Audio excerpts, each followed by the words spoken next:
Shri Balaji tractors and Motors Narayangaon देत आहेत कोणत्याही 35 HP खालील ट्रॅक्टर खरेदीवर इलेक्ट्रिक बाईक अगदी फ्री।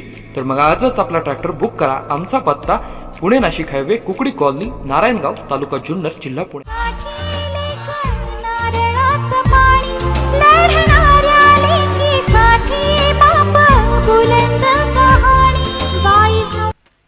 ही गोष्ट खरी आहे की माझा बाप श्रमलेला आहे, पण माझ्या बापासाठी मी कुठल्याही बापासाठी लेख ही नारळाचं पाणी असते आणि लढणाऱ्या लेकीसाठी माझ्या बापाची कहाणी ही खरंच एक बुलंद कहाणी आहे। मला अभिमान आहे माझ्या वडिलांचा की या वयामध्ये ते कुठलाही स्वार्थ नसताना ते ना मुख्यमंत्री होणार आहेत, मंत्री तर नाहीच होणार कारण ते 4 वेळा तुमच्या आशीर्वादाने मुख्यमंत्री झालेले आहेत, ना केंद्रात मंत्री आहेत, त्यांना काही नकोय। या वयात काय असणार, त्यांना फक्त एकच गोष्ट हवी आहे की ह्या कष्टकऱ्याला शेतकऱ्याला हमी भाव देण्यासाठी शरद पवार लढतात। मला सुरुवातीलाच एक गोष्ट पटकन सांगून टाकायची आहे की मी एक मोठी लढाई लढतेय। आता जुन्नरवाले म्हणतील आमचा काय संबंध त्याच्याशी, तुमचा संबंध आहे, कारण का ही लढाई डायरेक्ट त्यांच्या बरोबर चालली आहे ज्यांनी तुमचा माझा आपला आणि पवार साहेबांचा पक्ष आणि चिन्ह नेलेलं आहे, अशा लोकांच्या विरोधात ही लढाई। मी हे खरं बोलले नसते, मी बोलणारही नव्हते हा विषय, पण त्यांनी मला बोलायला लावलाय। पत्रकारांनो, तेव्हा जेव्हा जाऊन प्रश्न विचाराल ना, माझं पुरं भाषणाचा प्रश्न विचारा, अर्धा विचारू नका। याचं कारण असं की आजही त्यांचं चिन्ह कुठेही लागलं तर त्याच्या खाली लिहिलेलं असतं की हा पक्ष तुमचा नाही, लढाई चालू आहे कोर्टात, ना चिन्ह त्यांचं आहे ना पक्ष त्यांचा आहे, न्याय प्रविष्ट आहे। आणि 4 दिवसापूर्वी मी हे म्हणत नाहीये पूर्ण दिखाना है तो पूरा बाईट दिखाओ, ते तो बिचारा हो म्हणतोय। त्याच्यात कोर्टाने अजित पवारांना सांगितलंय, कोणी सांगितलंय मी म्हणत नाहीये, कोर्टाने अजित पवारांना सांगितलंय की स्वतःच्या पायावर उभं राहायला शिका, शरद पवारांचा फोटो वापरायचा नाही। हाऊस आहे ना तिकडे जायची, मग स्वतःच्या पायावर उभं राहायचं। लावा त्यांचे दिल्लीच्या अदृश्य शक्तीचे फोटो हिम्मत असेल तर, पण शरद पवारांचा फोटो लावायचा नाही। आणि आज माझ्याकडे एक व्हॉट्सॲप आले, मी दाखवणार नाहीये कारण का मी डायरेक्ट कोर्टातच नेणार आहे। मी हा फोटो जर खरा कोणीतरी व्हायरल करत असेल तर मी त्यांना अतिशय विनम्रपणे सांगते की हिम्मत असेल तर तुझा जो पवार नेता आहे ना त्याचा फोटो लाव, माझ्या वडिलांचा फोटो लावायचा नाही। सोयीप्रमाणे माझ्या वडिलांचा वापर केलेला मी खपवून घेणार नाही, नाही चलेगा ये सब।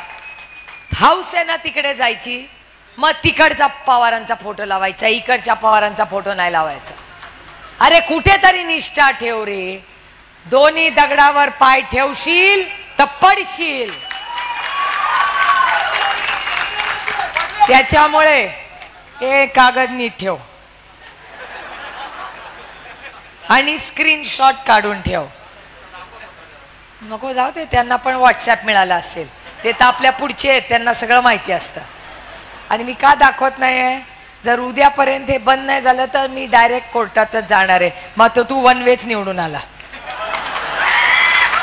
त्याचं कारण असं, मी कधीही रडीचा डाव खेळत नाही। एकतर मी मेहनत करून पास करणारी मुली आहे, कॉपी करून पास आपल्या रक्तात नाही, त्याच्यामुळे घडी इथे घडी तिथे इकडे तिकडे हे सब आपल्याकडे येत नाही। हा आला तरी माझा आणि हा आला तरी माझा, ऐसा नाहीये।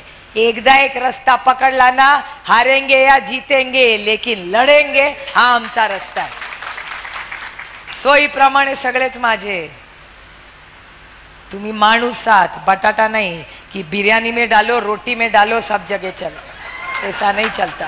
आणि एक विचाराने उभे राहा, इधर बटेंगे तो कटेंगेच्या इथे जायचं, नाहीतर छत्रपती शिवाजी महाराज, शाहू फुले आंबेडकरांच्या प्रेम करणाऱ्या विचाराशी निष्ठा ठेवा. दोन्हीकडे निष्ठा ठेवता येणार नाही.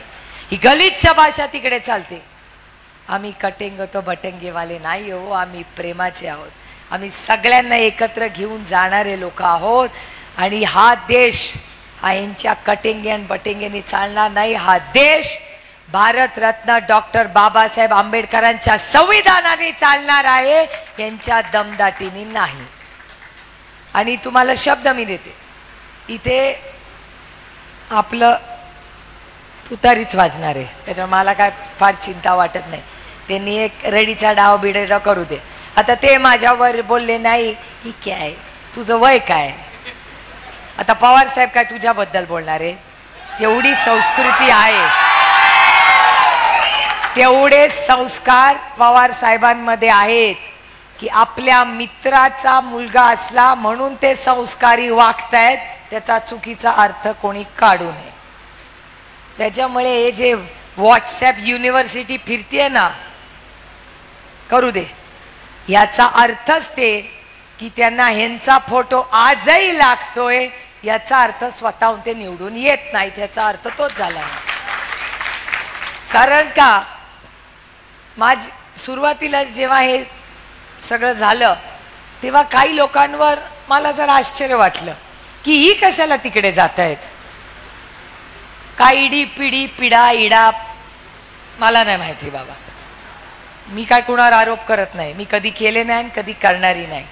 पण आपल्या काय भानगडीच नाहीत, त्याच्यामुळे आपल्याला जागेवर स्थिर राहायला काय प्रॉब्लेम येत नाही. आणि मी विरोधी पक्षात असले तरी माझ्या मतदारसंघातली कामं होतात, त्याच्यामुळे विकासासाठी इकडे पळ तिकडे पळ मला करायला लागत नाही. आणि मी कुणाच्या धमकीला घाबरत नाही. त्याच्यामुळे ही जी पळापळ जुन्नरमध्ये झाली आहे, आणि मी खरं कशालाही जुन्नरला भाषण करते, जुन्नरकर आदरणीय पवार साहेब म्हणतील त्यालाच मतदान करणार. त्याच्यामुळे पवार साहेब कुणाच्या सभेसाठी आले, तुतारीच्या. जेव्हा पवार साहेब सगळ्यात अडचणीत होते तेव्हा जुन्नरमध्ये पवार साहेबांबरोबर कोण उभं राहिलं, हे सगळे उभे राहिले. मी तुम्हाला शब्द देते, खूप लोकांनी त्याग इथेच तुमच्यासाठी केलाय. खूप लोक इच्छुक होते, खूप लोक इच्छुक होते, ज्यांचा सगळ्यांचा मान सन्मान हा शब्द मी तुम्हाला देते. आणि सगळ्यात जास्त तुम्हाला देते, सत्ता आल्यानंतर या राज्यात आपली सत्ता आल्यानंतर पहिलं सत्तेचं पद आणि मान सन्मान कुणाचा या राज्यात होईल तर तुमचा होईल. हे रेकॉर्ड करून ठेवा माझ्या बाजू. कारण का हो, माझा सगळ्यात जास्त प्रेम हे विश्वासावर असतं. एक वेळ प्रेम कमी झालं तरी चालेल, पण विश्वासघात होता कामा नये. आणि आता जे झालेलं आहे ना या राज्यात, तो विश्वासघात झालेला आहे. आणि डरना यार, जो त्यांना घाबरतो तो आपलं काय करणार कधी. माझा प्रॉब्लेम लढाईची त्यांची काय माहिती का, प्रेमाने गेले असते ना तर मला काय प्रॉब्लेम नव्हता, घाबरून गेले ना तर मला प्रॉब्लेम आहे. डरना मनाय. अरे त्यांनी पक्ष मागितला असताना पक्ष चिन्ह सगळं देऊन दिलं असतं, काय प्रॉब्लेम आहे. माझ्या आई वडिलांनी मला शिकवलंय, बऱ्यापैकी मेंदू आहे, सगळं हात पाय चालतंय. शून्यातून विश्व उभं केलं असतं, सत्ता आणून वडिलांच्या पायाजवळ ठेवली असती आणि सांगा आता आदेश करा काय करायचं.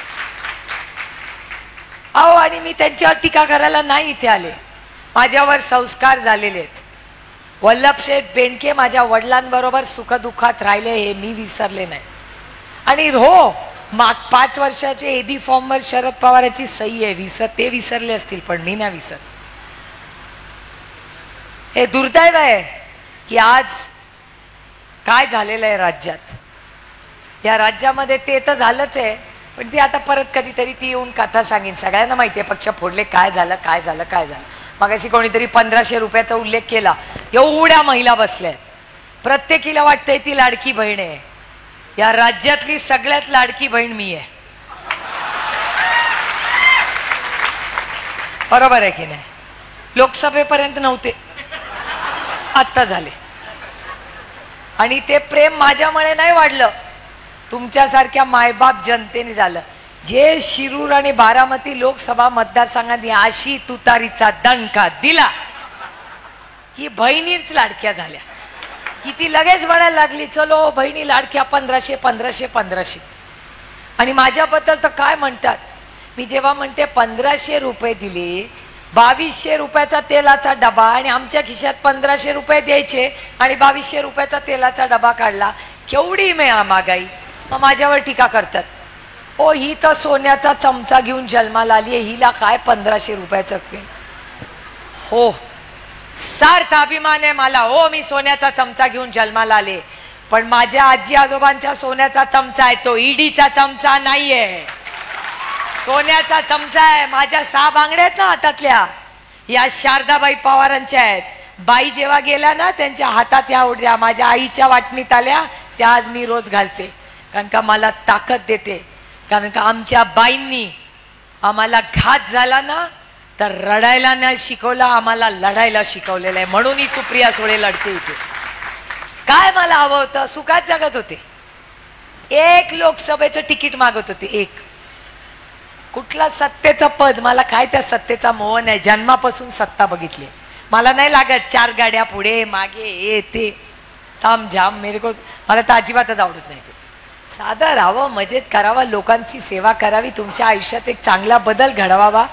रात्री आपला पांडुरंगाला थँक्यू म्हणून झोपायचं, सकाळी उठल्यावर रामकृष्ण हरी म्हणायचं आणि कामाला लागायचं. आणि आता काय म्हणतात आमचे आदरू अमित शाह, आमचे नवीन लाडके देवाभाऊ, नाव बदललंय आता, देवाभाऊ म्हणतात ना आजकाल. आमच्या देवाभाऊनी काय सांगितलं, ओ पक्ष सुप्रिया सुळेंमध्ये फोडले. माझा काय संबंध? म्हणे ह्यांच्यामुळे पक्ष फुटला, ह्यांच्या आकांक्षांमुळे. कुठली माझी आकांक्षा? जरा काढून बघ. गेल्या 25 वर्षात पक्ष स्थापन झाल्यापासून सत्तेत मी होते का ते? उपमुख्यमंत्री मी झाले का ते? एकदा नाही 4 वेळा उपमुख्यमंत्री पक्षाने केले, 4 वेळा. ते कोण मला माहिती नाही बाई, आता ते मला काय माहिती नाही बाई. पण मला एका गोष्टीचं सांगा, पक्ष कशामुळे फुटलाय सगळ्यांना माहिती. कोण कुणाबरोबर गेलं आलं हे नाही पडायचं. ही लढाई त्याची नाहीच आहे, ही लढाई तत्वाची लढाई आहे. ही शेतकऱ्यांची लढाई, महिलांची लढाई आहे. आज महाराष्ट्रावर होणाऱ्या अन्यायाची लढाई आहे. मी घरी जाते ना तेव्हा माझी आई म्हणते काय भाषण केलं? म्हणलं का, लोक तर टाळ्या वाजवत होते. ती म्हणली जाऊ दे का तुझं भाषण, त्या महागाईचं बोल आधी. तुमचं सरकार आल्यावर महागाई कमी करणार असाल तर आम्ही मतदान करणार, आधी महागाईवर शब्द द्या. हा विषय आज आहे. मला बायांना सांगा काय महागाईचा प्रश्न आहे का नाही? अहो माझंच सांगते तुम्हाला, लांबचं कशाला. आमच्याकडे माझ्या सासरी दिवाळी पद्धत आहे, एवढे मोठे स्टीलचे डबे घेऊन माझ्या सासरी जायची पद्धत आहे दिवाळीच्या आदल्या दिवशी. एवढे मोठे नवीन स्टीलचे डबे आम्ही विकत घेतो, थर लावतो, त्याच्यात कागद लावतो आणि आमच्या नंडेकडे जातो. माणूस लागतो बरोबर एवढे डबे घेऊन जायला. यावेळेस मी गेले, माणूस लागलाच नाही, एवढीशे डब घेऊन गेले ट्रेमध्ये. सासू शेवटी नणंद असते, काय सोडते का मला? मला म्हणते का ग एकटीच आली? मला वाटलं नवऱ्याबद्दल विचारते. म्हणले अहो 1 तासाने येतोय. म्हणलं नाही एरवी. म्हटलं नाही एवढंच आहे. मग डब्बा उघडला आणि म्हणला आज लाडू आणलेत का बोरं आणली आहेत? म्हटलं लाडूच आहे, बोरं नाही आहेत. तर मी म्हणलं काय झालं? ती म्हणली एवढे छोटे कसे काय डबे झाले? म्हटलं बेसनचा भाव, तेलाचा भाव, साखरेचं काही बोलत नाही बाई मी. आपल्याला आपल्या बाबाला निवडून आणायचं. मला खरंच सांगा, महागाई झाली का नाही? दिवाळीत नेहमी इतका फराळ केला का? नाही केला. आणि वाईट एका गोष्टीचं वाटतं, तो कापूर पण एवढा महाग झाला. एवढंसं ते पहिलं पाकिट 100 रुपयाला मिळतो. हो, आरती करताना पण तुकडे करून करून आरती करतो. आधी पूर्ण पट्टी करून अशी आरती करायचो, आता तुकडे तुकडे करून पटपट पटपट आरती करते. कारण का कापूर पण महाग झालाय हो. काय सांगायचं तुम्हाला, प्रचंड महागाई आणि प्रचंड बेरोजगारी. आणि या बेरोजगारीला जबाबदार कोण आहेत? ही लोक आहेत.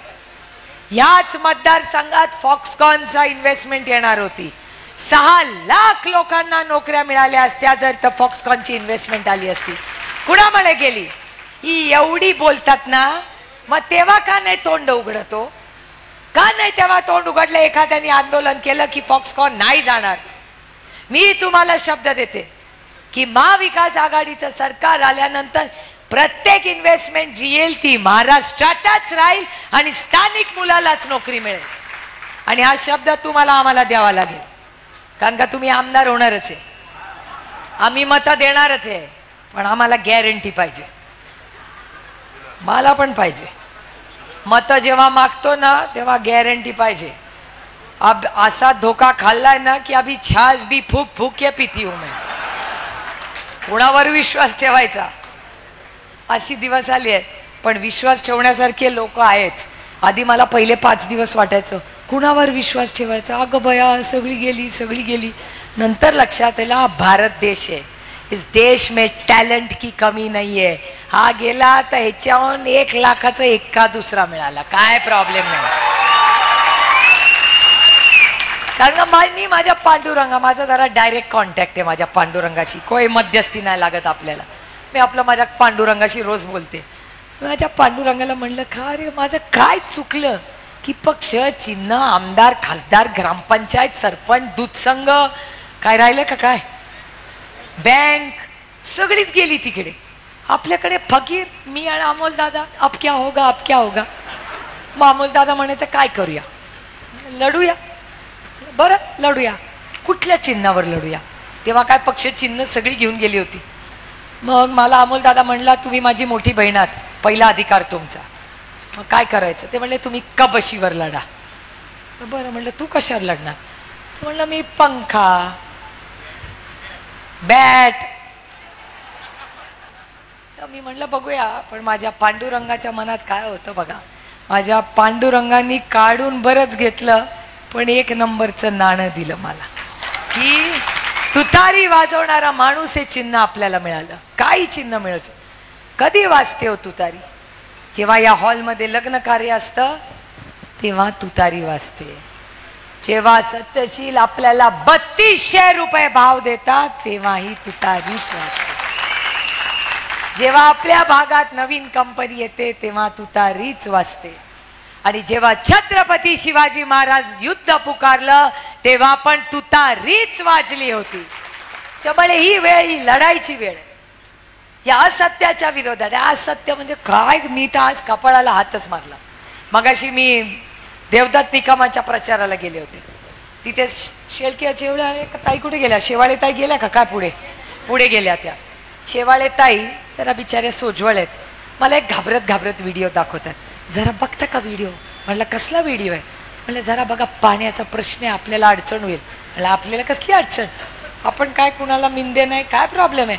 मला म्हणतात जरा बघा व्हिडिओ. म्हणलं काय आहे व्हिडिओ? दाखव. घाबरते काय? दाखव. आपण या डरना मना आहे. दाखवला मला. त्याच्यात असं होतं की पवार साहेब ह्या भागात आले होते आणि पवार साहेबांनी काय बोगद्याच्या बद्दल काहीच बोलले नाही. बापरे, केवढा मोठा गोष्ट पवार साहेबांनी केली की ते बोलले नाही. किंवा काय महाचूक केली पवार साहेबांनी असं हे म्हणतंय. आपलं वय काय, आपण बोलतोय काय, जाऊ द्या, हा संस्काराचा भाग झाला. मी काय फार केलं नाही. मी आपला विचार केला. म्हणलं अरे पांडुरंगा, आता परत प्रश्न आला. आता हे पवार साहेबांनी काय भाषण केलं आता माहिती नाही आपल्याला. आपल्या पक्ष अडचणीत आला का काय? मी हेलिकॉप्टरमधून उतरले, गाडीत बसले आणि देवदत्त निकम आणि मी निघालो. तो म्हणलं अरे काय सांगू तुम्हाला काय झालं? म्हणलं काय झालं? आपलं बोगद्याचं. म्हणलं कपाळाला हात मारला. म्हटलं काय अडचण झाली काय? आपली सीट अडचणीत? नाही म्हटलं माझा पांडुरंग एकदम बेस्ट आहे तो. ला विचारलं काय झालं? ते म्हणले आओ इकडचे शेजारचे नेते असं म्हणाले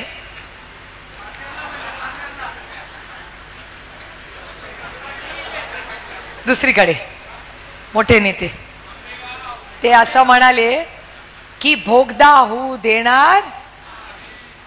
ठीक आहे, नको तर नको. पण त्यांचेच मोठे नेते नगरला गेले आणि काय म्हणाले, बोगदा होणार होणार होणार. माझ्या पांडुरंगाची इच्छा, झूठ बोलोगे तो ऐसा ही होगा. त्याच्यामुळे आंबेगावला मी गेले, आंबेगावला मी विचारलं, पण मी हे खूप गांभीर्याने आता भाषण घ्या. आता ते दोघं काय बोलतात त्याच्यात मला काही इंटरेस्ट नाही. त्यांचं काय कधी असं कधी असं, कधी म्हणतात मीटिंग झाली, कधी म्हणतात मीटिंग नाही झाली, कधी म्हणतात बोगदा करणार, कधी म्हणतात बोगदा करणार नाही. बॉस आपल्याला पांडुरंगाला आणि तुम्ही पाला उत्तर द्यायचे. मी असलं राजकारण करत नाही. इथे एक आणि तिथे एक. मी अतिशय स्पष्टपणे तुम्हाला सांगते आणि ह्याच्यात तुमच्या सगळ्या ज्येष्ठांचं मार्गदर्शन लागणार आहे. पाण्याचा प्रश्न हा गंभीर आहे. आपण सगळे महाराष्ट्रातले लोक, आपल्याला तालुक्यात भांडणं नाही लावायची, जिल्ह्यात नाही लावायची आणि आपल्या राज्यात लावायची नाही. निवडून तुम्ही येणारच आहात. तुम्ही ह्या जिल्ह्यातले आणि त्या रूटमधले सगळ्या आमदारांनी एक व्हायचं. इथपासून उस्मानाबादपर्यंत सगळ्यांनी एक ग्रुप करायचा. सगळ्यांनी मुंबईला यायचं. आपला जो कोणी मुख्यमंत्री असेल त्याच्याबरोबर मीटिंग घ्यायची आणि समान पाण्याचा वाटप करायचा हा शब्द तुम्ही मला दिला पाहिजे. जो अधिकार तुमचा आहे तो तुमचाच राहील. त्यांना कसं काय द्यायचं मार्ग काढू, पण इथे बोगदा तिथे होणार नाही असलं गलिच्छ राजकारण करायचं नाही. हा विषय खूप महत्वाचा आहे. हा तुमच्या धरणं साहेबांनी बांधली आणि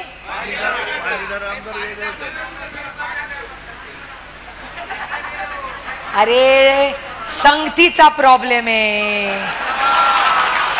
प्रॉब्लेम काय होता, ती सगळी जेव्हा आपल्याकडे होती ना तेव्हा चांगली होती, कारण का साहेबांच्या बरोबरीने असायची, सगळ्या साहेबांचा जीव होता, त्यांच्यावर प्रेमाने वागायची.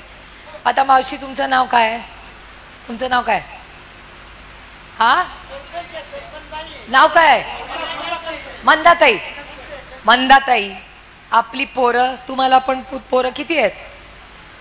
2 मुली, मला एक मुलगा आणि मुलगी. आता मला खरं सांगायचं की आपली पोरं जेव्हा बाहेर जातात, मित्र मैत्रिणींबरोबर येतात, आपण लक्ष ठेवतो की नाही म्हणून.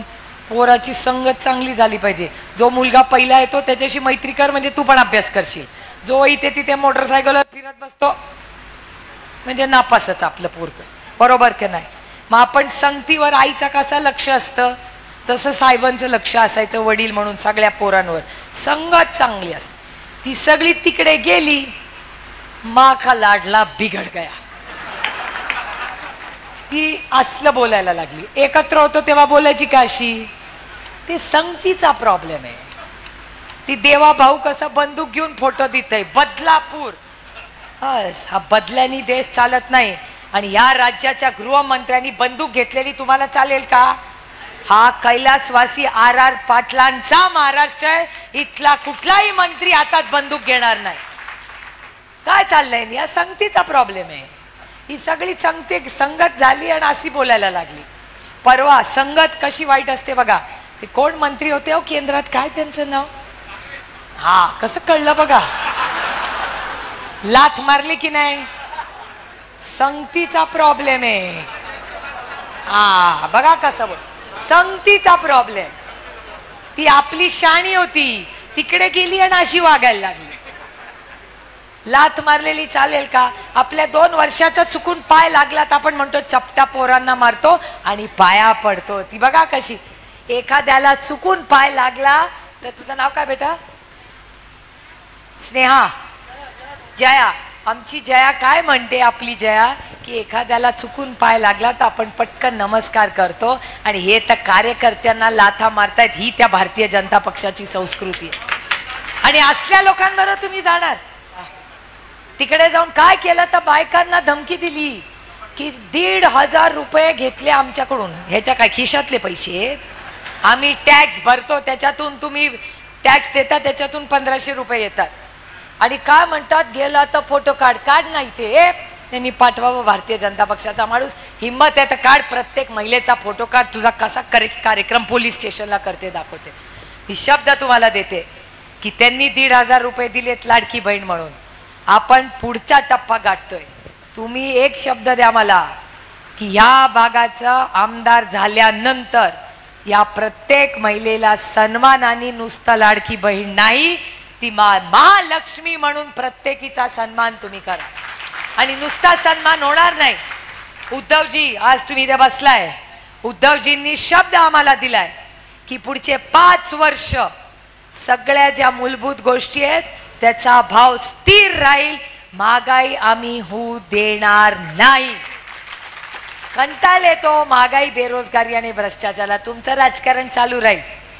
तुमचे 50 खोके एकदम ओके, आमच्याकडे ना खोके न ओके. महिलांनो, मला खरं सांगा ग, आता बघा या नापास होणार आहेत, मी ना ॲडव्हान्स सांगते, मला 100% माहिती आहे भाऊ, तुम्ही बघा या नापास होणार. मी प्रश्न विचारते, खोक्याचा अर्थ काय ग? त्या बघा खालीच बघतायत.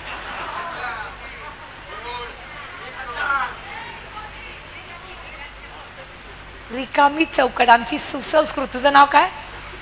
हा, योगिता. योगिता किती सरळ आहे बघा. खोका म्हणजे खोका. तिला असं वाटतं लग्नाच्या कोटी, साडी टू जीन, फरक कळला ना. ही आपल्या मुंबई पुण्याला शिकून आली आहे म्हणून तिला कळतंय. ही बिचारी सरळ आहे. ती म्हणते खोका म्हणजे खोका. लग्नाला जेव्हा जातो, बस्ता बांधतो, तो बॉक्स त्या खोक्यात टाकतो, घरी येतो. दिवाळीला सफाई करतो, वरती ठेवतो. बरोबर ना? सफाईच्या वेळेस काढला, त्याच्यात मिक्सर पडला होता, डबा पडला होता जुना, तरी मो होईना बाईचा फेकून देता, परत साफ करून वरती. का हसतात बघा. माझ्या आईसारख्याच आहात. माझी आई ना, मी घरात गेले की विचारते डबा कुठे. लागा आत्ता तर घरात शिरते. तिला तो डबा, त्याचं झाकण, त्याच्यातच आमच्या आईचा अर्धा वेळ जातो. पण आमच्या महिला तशाच असतात. खोका म्हणजे तुम्हाला वाटतंय ते नाही. 1 कोटी रुपये म्हणजे 1 खोका. 50 खोके एकदम ओके.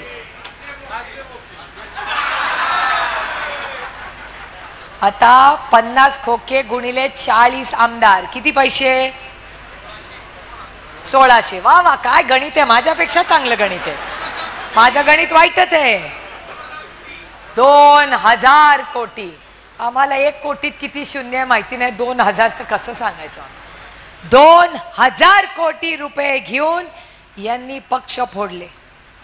2000 कोटी रुपये जर दुधाला भाव दिला असता तर मला सांगा, तुमच्या घरातल्या सगळ्या लेकी सुनांची एक तरी बस काचेची बांगडी सोन्याची झाली नसती का? 2000 कोटी रुपयांनी जर शाळा, रस्ते आणि वीज आणि हे सगळं केलं असतं तर तुमच्या आयुष्यात मोठा बदल झाला नसता का? ज्या शाळेची मागणी कोणी केली मगाशी? शाळा कॉलेजची मागणी केली. 2000 कोटी रुपयात किती इंजिनिअरिंग कॉलेज झाली असती. पण ह्यांना 50 खोके एकदम ओकेवाले थे. त्यामुळे हा प्रचंड भ्रष्टाचार, प्रचंड स्वार्थ. आपल्याला हे बदलायचं आहे. अशाच लोकांना उमेदवारी द्या जे खोकेवाले नाहीत, त्यांचा स्वतःचं घरचं बरे आणि आता काय वाढवायचं नाही. अशाच लोकांना निवडून द्या. माझं खरंच मत आहे याच्या बाबतीत. 5 वर्षामध्ये कॉन्ट्रॅक्टर आला, तू त्याला चहा पाज, त्यांनी तुला चहा पाजायची गरज नाही. हा बदल आपल्याला घडायचा. हे मलिदा गँग चाललंय ना, खोडून काढा ही मलिदा गँग. नाही कुठल्या कॉन्ट्रॅक्टर कडून कुठला नेता पैसे मागणार, मगच ते खड्डे बंद होतील. मी कॉन्ट्रॅक्टरची बाजू घेत नाही, पण मी भाषण करताना सुदामाप्पा इंगळे तुम्हाला माहिती असतील, सुदामाप्पा इंगळेंनी तुमच्या सगळ्यांबरोबर कामही केलं असेल. मी भाषण करत होते कॉन्ट्रॅक्टरच्या विरोधात, सुदामाप्पा उठले आणि म्हणाले, ओ ताई बस झालं तुमचं भाषण, फार कॉन्ट्रॅक्टरच्या विरोधात बोलताय. म्हटलं का नाही बोलणार, आमच्या रस्त्यांना खड्डे माझे पाठ दुखायला लागली.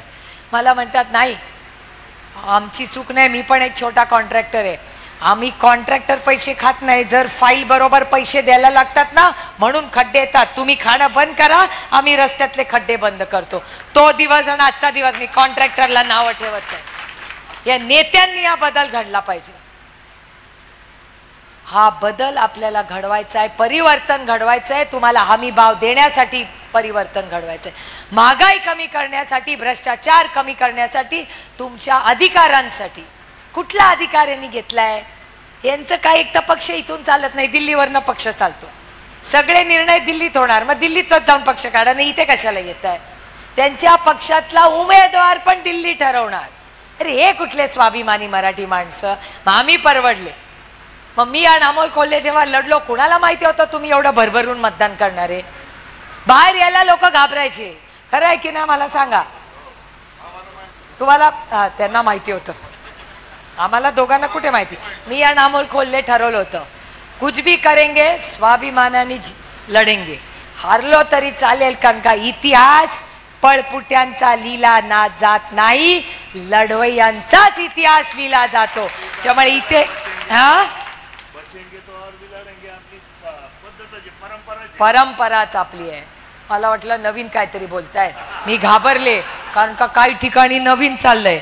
आपण म्हणतो ना रामकृष्ण हरी वाजवा तुतारी, परवा एक वेगळंच बोललंय. मला म्हणतोय काय 7-12 वाचवा तुतारी वाजवा. मी तर घाबरले ना, परत सांगते 7-12 वाचवा तुतारी. आता तसलं इथे नाही ना काय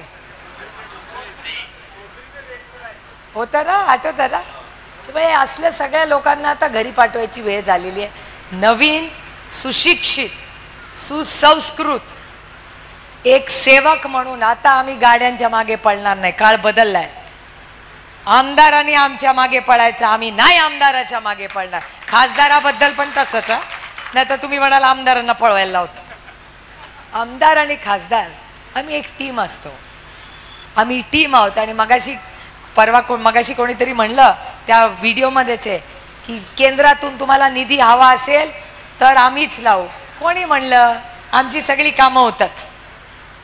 कारण अमोल दादा कोल्हे जेव्हा संसदेत उभे राहतात, अदृश्य शक्ती पण बघते आता बाबा काय बोलणार. त्याच्यामुळे शिरूर लोकसभा की आवाज पार्लियामेंट में घूमती है और गूंजती है. तर तुम्ही अमोल दादाला एवढ्या विश्वासाच्या नात्याने निवडून दिलं, तर माझा विश्वास आहे की आदरणीय पवार साहेबांचा निष्ठावान म्हणून आज सगळे तिथे त्यांच्यावर प्रेम करणारे लोक आहेत. आज ताटातलं वाटीत आणि वाटीतलं ताटात, काँग्रेस शिवसेना आणि आपण सगळे एकच आहोत. आणि या तालुक्यात मी प्रत्येक शिवसैनिकाला आणि काँग्रेसवाल्यालाही शब्द देते की तुम्ही लोकसभेला आणि विधानसभेला जी संधी, प्रेम, विश्वास आणि साथ दिली आहे, त्याच्यापेक्षा डबल साथ जिथे जिथे तुमचा कॅन्डिडेट इथे आम्ही येऊ आणि जिल्हा परिषद पंचायत समितीला हे सगळं भरून काढू, हा शब्द तुम्हाला देते. कारण का आपण एका कुटुंबातले लोक, स्वाभिमानी मराठी माणसं आहोत. दिल्ली के सामने ना झुके है.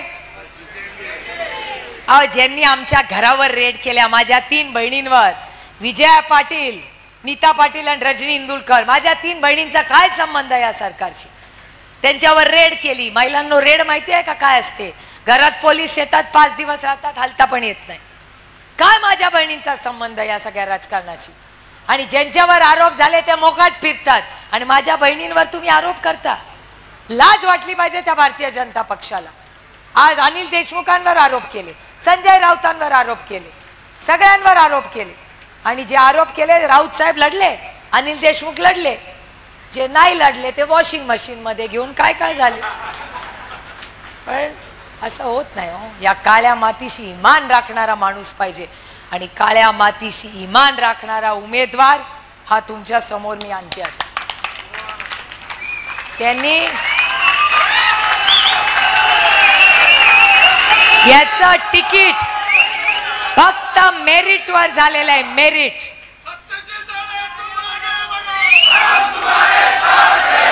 ये गूंज मुझे 20 तारीख के बाद 23 को सुननी है. मला हे बटन दाबताना तुतारी जोरात वाजली पाहिजे. नुसत्या घोषणा करून चालणार नाही. रात्र वैरेची आहे.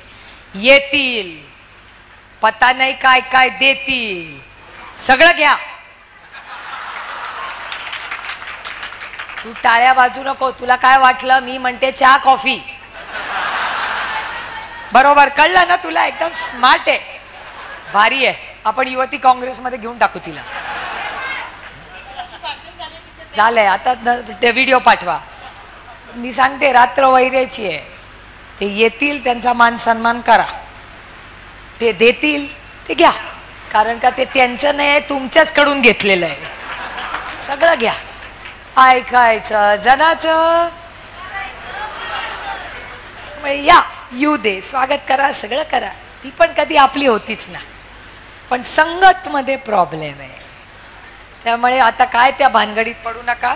मी पुन्हा तो व्हिडिओ तो व्हॉट्सॲप दाखवत नाही, कारण मला तो कोर्टात न्यायचा आहे. का एवढ्यासाठीच मी तो ठेवला आहे, कारण कोर्टाने सांगितलेलं आहे की आदरणीय पवार साहेबांचा उमेदवार तजील आहे. त्याच्यामुळे उगीच रडीचा डाव खेळू नका. ते रडीचा डाव खेळतायत म्हणजे कुछ प्रॉब्लेम आहे. त्यामुळे खेळू दे त्यांना रडीचा डाव. आपलं बटन आहे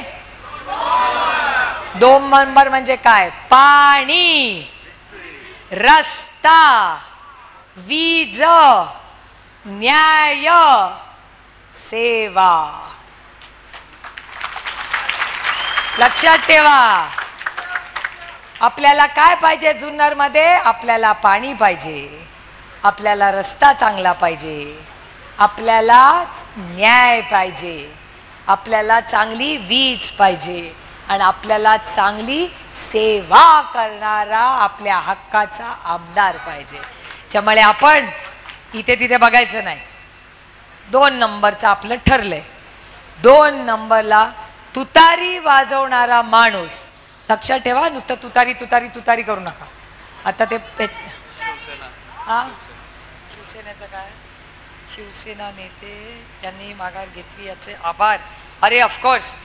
अरे एक तर बिना चष्म्यानी काय दिसत नाही. आता प्रॉब्लेम होऊन बसलाय. ये भी गोदरेज की जवानी. आता काय करायचं? शिवसेना नेते माऊली खंडागळे यांनी माघार घेतली याचे आभार. सर्व शिवसैनिकांचे धन्यवाद आणि उद्धवजींचे मनपूर्वक आभार. आपण आज माझी विनंती राहील. बबनराव थोरात उपनेते शिवसेनेचे बोलणार आहेत. आपला उमेदवार आमदार बोलणार आहे. त्याच्यामुळे ते आपल्या आमदारांचं भाषण, शिवसेनेचे बबनदादांचं भाषण, अर्जुन 4-5 भाषण आहेत. मला पुण्याला मला आत्ता जायचं आहे फुरसुंगीला. माझ्या 2-3 अजून सभा आहेत. नंतर मला इंदापूरला बावड्याला जायचं आहे. बरीच धावपळ आहे. पुन्हा एकदा गुलाल खेळायला नक्की येईन. मला आठवते एकदा मी अशीच रात्री 10:30 वाजता आले होते. असंच भरलं होतं लोकसभेला. आणि लोकसभेला अशी तुतारी वाजवली होती ना, तेव्हा तर रात्री आले होते, लाखात सीट आली होती. आता दिवसा ढवळ्या आली. मग तर काय मतं पडतील. पण काल पण बघा, योगायोग आदरणीय पवारसाहेब भाषणाला इचलकरंजीला उभे राहिले आणि पाऊस आला. त्यामुळे काहीतरी माझ्या पांडुरंगाच्या मनात खूप चांगलं आहे. पण हा आपला गडी हा खरंच आपली सेवा करेल. मी तुम्हाला त्याच्या वतीने एक बहीण म्हणून शब्द देते. रामकृष्ण हरी.